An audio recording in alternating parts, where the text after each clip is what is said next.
Hello and welcome to the Frostburg Experience. I'm Alex Serrano. On today's show, we will be discussing topics of nutrition, sports, and history. We will hear from Jes Clay, owner and chef at Shift Restaurant in Frostburg, about how students can exercise healthy eating. Jes will also be sharing with us different ways to exercise a healthy lifestyle.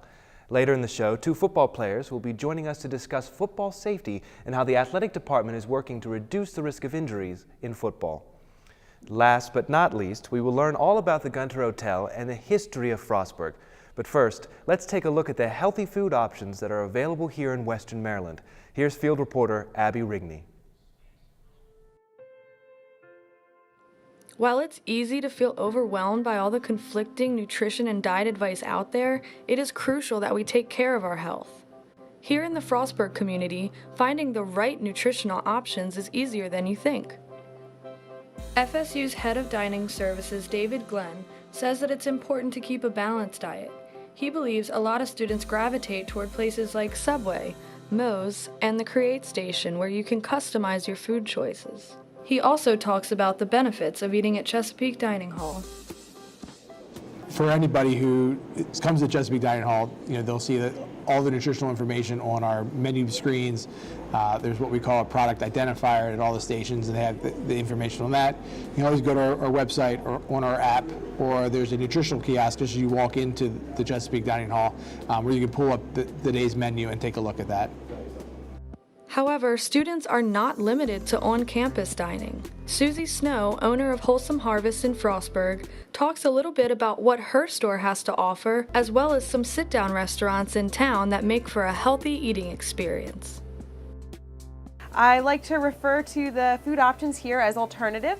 I have some organic options, some local options, some GMO-free, certified naturally grown, some vegan options. Pretty much I try to make options available for people who have alternative diets, who have food allergies, dietary restrictions, things that they don't really find other places around here, so that people can get food that is good for their body and hopefully good for the community and good for the planet. Other great places to eat food like this around here, Shift Restaurant, absolutely. They work with a lot of the farms that I work with. And then Giuseppe's also buys from some of the farmers around here as well, and they make things from the farmers' products, and good for the health. With a variety of healthy local eating options, the Frostburg community should be able to find just what they're looking for. For the Frostburg Experience, I'm Abby Rigney. Thanks, Abby. Students have many options to healthy foods. Sometimes you don't have to look far. All you need is self-motivation to make a change to better your health. When we come back, we'll get advice from the nutrition experts themselves, and then we'll discuss football safety. A boy born in Joplin, Missouri was fascinated by anything with wheels and a motor. The odds of him going on to fascinate millions with his talent? 1 in 260,000.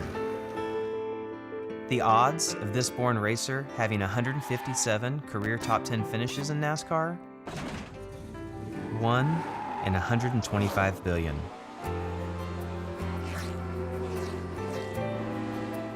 The odds of him winning both the Daytona 500 and the Brickyard 400 in the same year?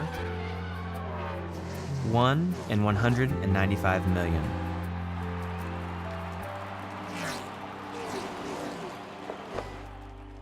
The odds of a child being diagnosed with autism? 1 in 110. I'm NASCAR driver Jamie McMurray, and my niece has autism. Learn more at autismspeaks.org/signs.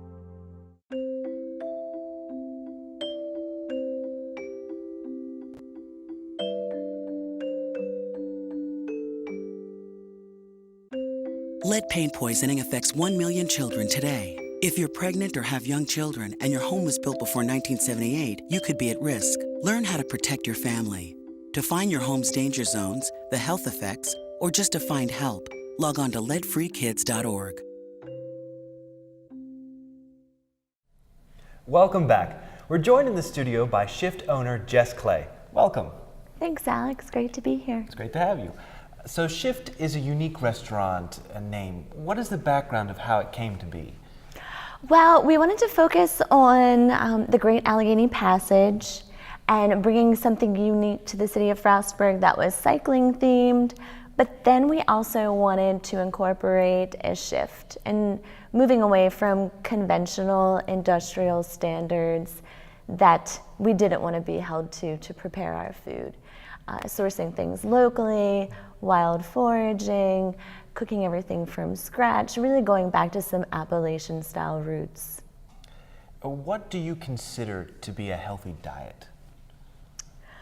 Well, I like to go back to that good old pyramid, you know, where you try and keep some balance. I truly, we cater to alternative diets as well as meeting some dietary guidelines. So we try to offer vegan, gluten-free options, mainly vegetarian options, and then of course all the locally pastured meats and cheeses that we have to offer.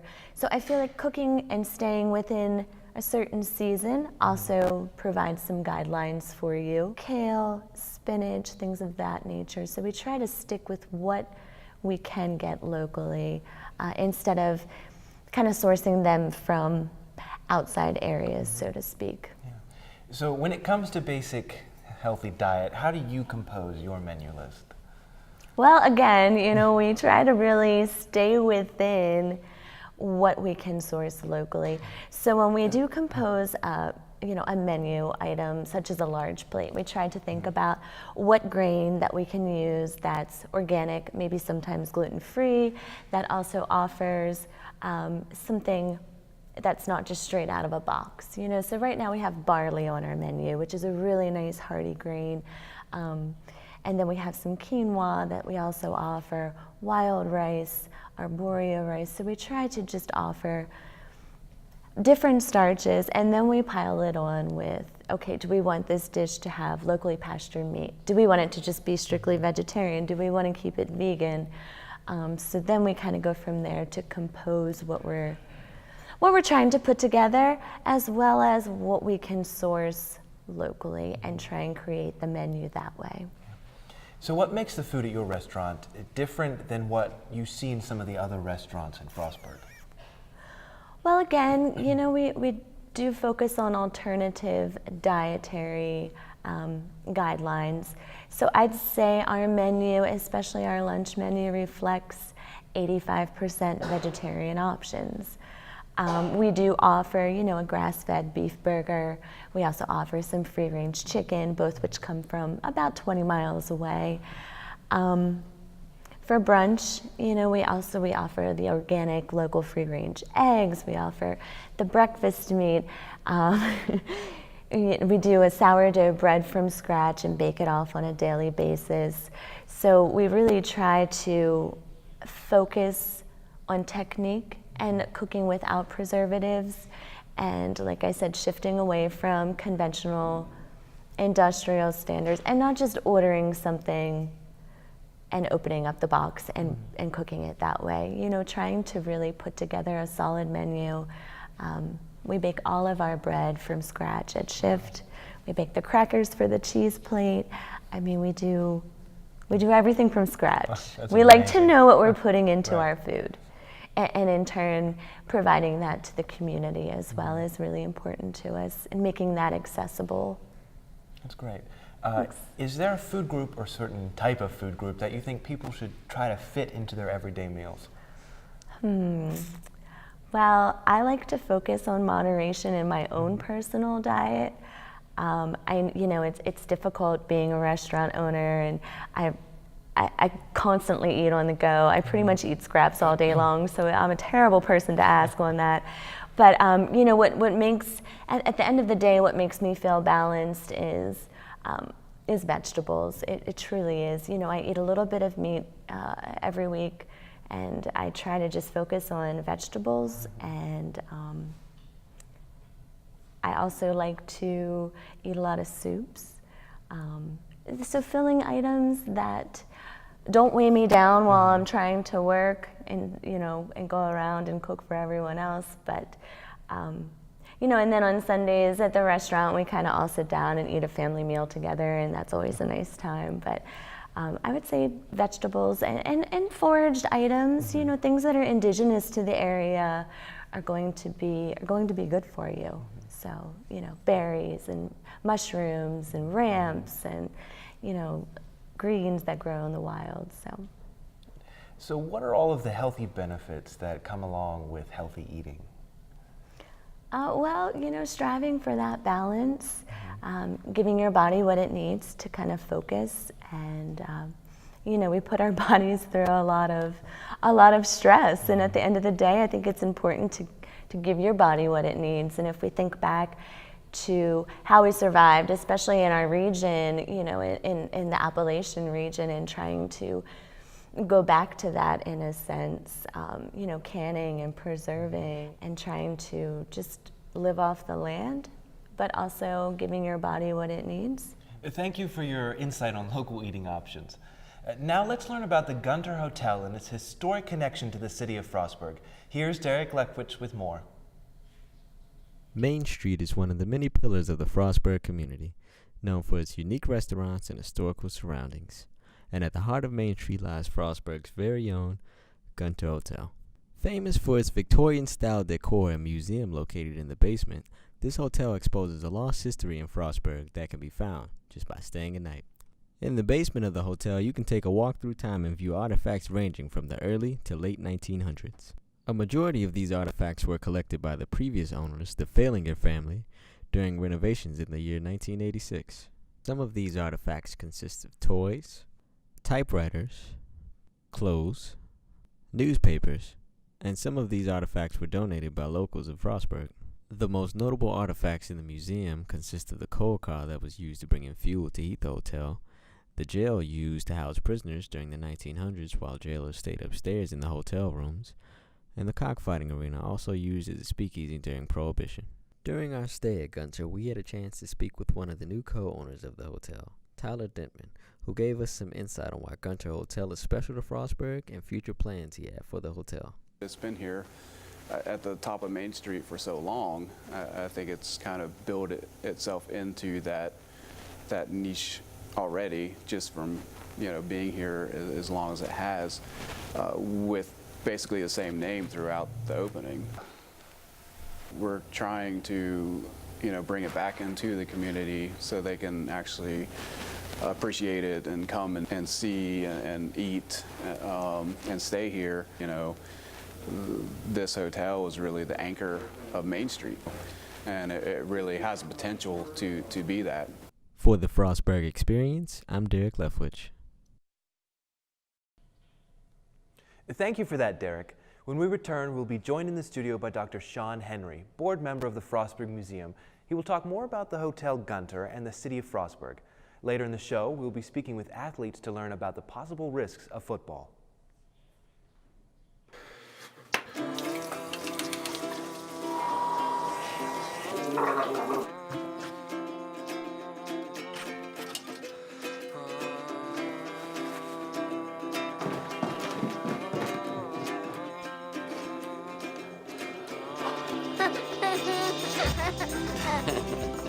Hungry? The smallest moments can have the biggest impact on a child's life. Take time to be a dad today.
Welcome back to the studio. I'm joined in the studio by Frostburg Museum Board Director, Dr. Sean Henry. Welcome to the show. Thanks, Alex. So how long have you been on the board? Well, the Frostburg Museum Board, I've been on there for 11 years now. It's been very rewarding, and it's a really challenging time right now because the museum, which is located a couple of blocks off campus at the Old Hill Street School, is in the process of moving into Main Street, Frostburg, where the old St. Michael's Catholic School used to be. Wow. What is the significance about the Gunter in connection to the city of Frostburg? Well, as we saw in the clip, it's got a great Victorian appeal. What I think is really significant about the Gunter, it sort of harks back to really the origins of Frostburg, because before Frostburg was involved in the coal industry, starting in the mid 19th century and after that, it was a place along the side of the road where your stagecoach would stop and you'd get a good meal, a place to spend the night, and maybe pick up some supplies. And not everybody knows it, but Main Street Frostburg, or US Highway 40, is the very first federally funded national highway that came through in like 1811. And although, of course, the Gunter doesn't go back that far, one of the first things that they put up along the side of the road, a guy named Frost put up a building as a hotel. And that's sort of how Frostburg started. But of course, the Gunter Hotel is a different era, 1890s. It's going to be, I think, 120 years old in January, at least. It sort of looks at a different era when a lot of people from Washington, D.C. or Baltimore, especially in the summertime, to escape the heat before the days of air conditioning, would travel up into the cool climate of Frostburg to spend a couple of weeks. And they expected a nice place to stay. Mm-hmm. And so the Gunter Hotel has done a very good job of preserving things from that era. I mean, from back in the days when it was considered a very posh hotel, and not a lot of small towns like Frostburg have something like that. What are some other historical sites in Frostburg? Oh, there are many. One of the things I think of especially is down the street, also on Main Street, the Palace Theater, which has been showing movies since the silent movie days. Of course, about a decade ago, it was sort of refurbished and brought back to life. But it's unique because it shows the old pre-digital age 35 millimeter films. That's an interesting place. Also across the street from the Gunter is the Princess Restaurant, which a diner and full-service restaurant in business since the 1930s, and you can go there and sit in the very same booth where President Harry Truman and his wife Bess once sat when they were driving through town. And there are other places too. I like the old school building where the Frostburg Museum currently is, the Hill Street School, which was built in 1899, and people that come into the museum to look around are almost as fascinated as much by the building as they are by the collection. And I could go on and on. The train depot also, the old train station is worth a look as well. So why do you think these historic places, such as the Gunter Hotel, are so important? Oh, well, they're important because they sort of preserve a snapshot of how Frostburg had been. And believe it or not, it had been at one point. Can you imagine trolley cars going down Main Street, Frostburg? No, I cannot. Well, they used to do that up until about World War I. But it just sort of a snapshot of how the community used to be. But I think even more important, the way that they're maintained so well, they show that Frostburg still is a community and very proud of its heritage. So what is your favorite thing about this town? Gosh, my favorite thing, so many. Probably sense of community. Mm-hmm. I came here as a newbie in 2004 and had been at a lot of other college towns, and found that this one was probably more had a better sense of community, a better sense of collaboration and cooperation between students and the community. And also, since Frostburg University, of course, is famous, for its volunteer experience. If you just go into Frostburg, they'll find something for you to do and put you to work and get you involved, like they did me when I first came to town. Thank you for sharing your knowledge on the history of the city of Frostburg. Concussions in this sport of football have been prominent in the field regarding news lately. Here's Abby Ringney with more on what Frostburg has been doing to address the issue.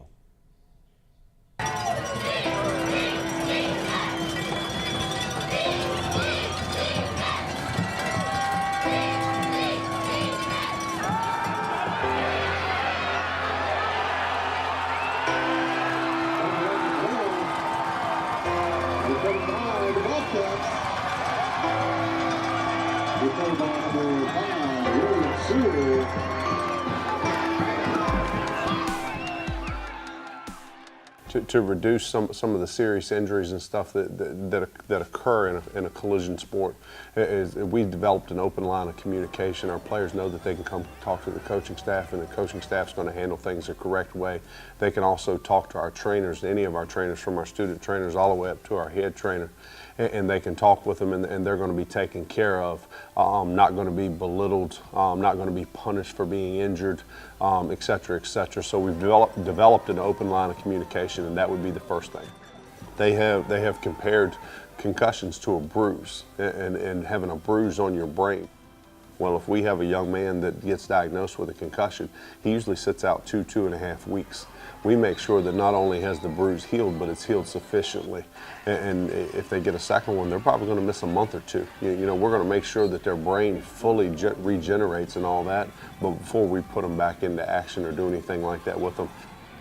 The third thing that we have done is we have instituted what's called skyhawk tackling, hawk tackling. It became most famous by Pete Carroll with the Seattle Seahawks. And what it is it's a way of playing football and taking your head out of the game. It is important to our athletic department and to the football program that these young men are healthy when they're 40, 50, 60 years old, that they're able to be productive citizens and members of society.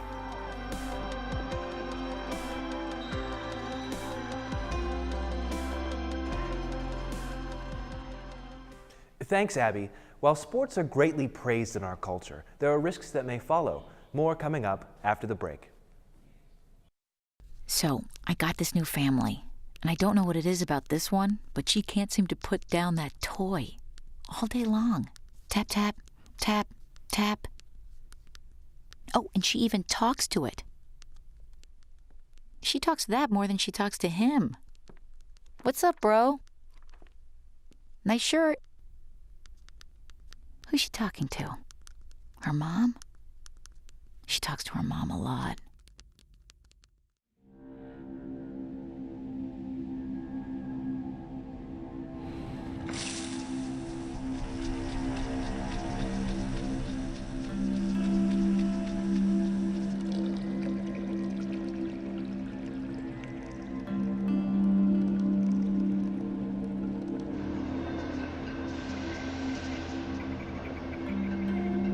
When some people struggle with their mortgage payments, they become frozen, petrified.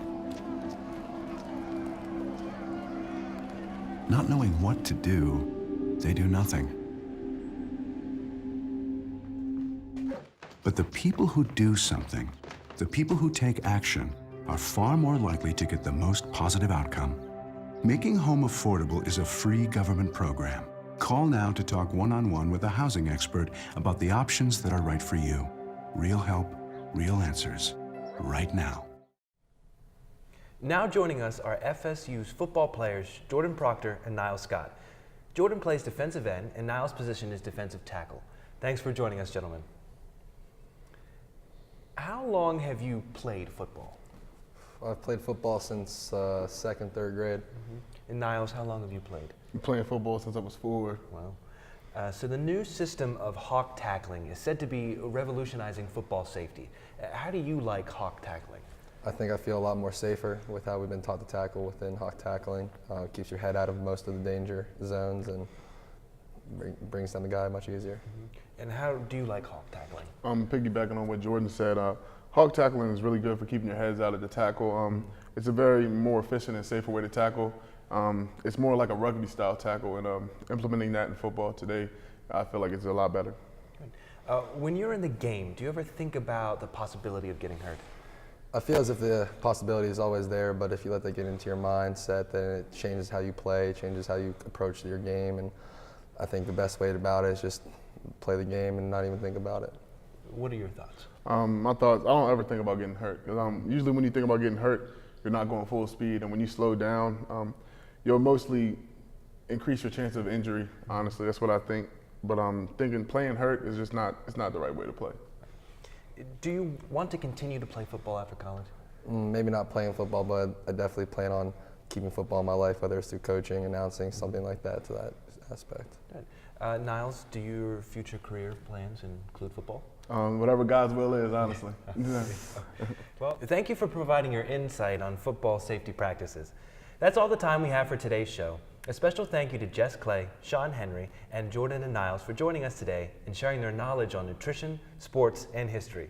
And thank you to our field reporters, Abby Rigney and Derek Lefwich, for their expertise in the field. I'm Alex Serrano. Thank you for joining us, and be sure to catch the next episode of the Frostburg Experience.